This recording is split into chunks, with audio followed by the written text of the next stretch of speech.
Today we are going to be discussing everything to do with American activism towards the Israel versus Palestine conflict, and how it has gotten out of control. Opinions on both sides of this issue have become so radical that people are disassociating from friends and family if they don't support their cause.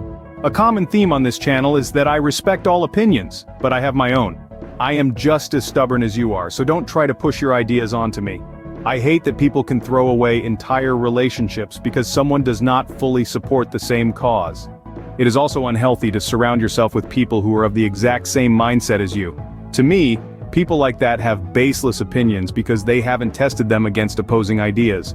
If you get frustrated explaining why you believe something to someone, you probably are unsure of that belief. Also, if someone doesn't believe the same thing you believe, it shouldn't make you view them any differently. Your beliefs come from your life and experiences. It is so incredibly arrogant to discount another's life and why they believe what they believe. If you ever want to change someone's mind, you need to know why they believe something, not what they believe. It's this dissonance that creates so much frustration in activists. They are so focused on changing the what, when they should be trying to understand and sympathize with the why. An argument is not productive if both sides do not properly understand each other. That's why people have arguments about things they weren't initially talking about. The protests for this war have been flat out ridiculous. Something I will never understand is why people who are completely unaffected by something protest to change something that will also have absolutely no effect on them. The whole human rights argument is a little too self-righteous for me. If you really wanted to support them, you would go to their country and fight. If you will not fight for what you believe, you do not believe it.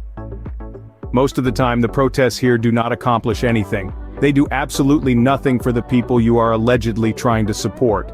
Usually they just end up getting activists arrested and further angering said activists. That is not a productive cycle. This generation is spoiled, and it's apparent in the way we fight for what we believe in, standing and begging for the government to figure it all out like your daddy. If you want to change something somewhere, the first step is to be in that place.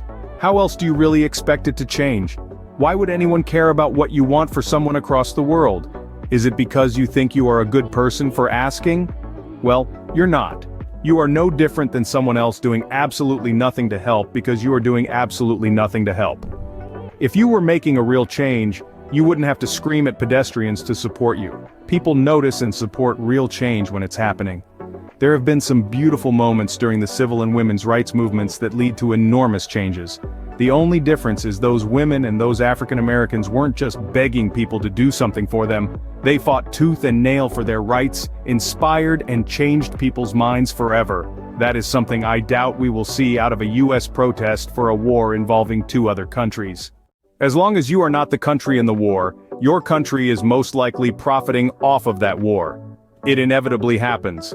To ask America to stop supporting either side would have a direct negative impact on the American economy, and therefore all of its citizens. If we do not profit from it, someone else will. That someone else could be very dangerous and use the profits for their own military advances. North Korea. I feel like most protesters just generally have no idea how anything works. We can't just end the war for either side or stop supporting either side. We would be shooting ourselves in the foot if we did. We can't be fragile in a crisis period, we must be profitable. This war has been going on for over a century. It is deeper than when it got brought to the news stations.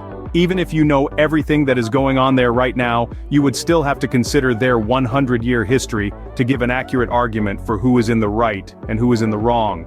I do not think anyone really has the time for that. So you need to accept you do not know everything about the issue, and all you have is an opinion. You do not possess a power where when you come up with an opinion it becomes fact. Stop acting like you are speaking facts if you are expressing an opinion, and watch how much better people receive it. Explain your why for believing in something before you want people to listen to what it is that you believe. If you enjoyed this video, please be sure to like, subscribe, and comment what you think. Let's start making the world a more productive place, one step at a time. I'm that unfiltered guy, signing off.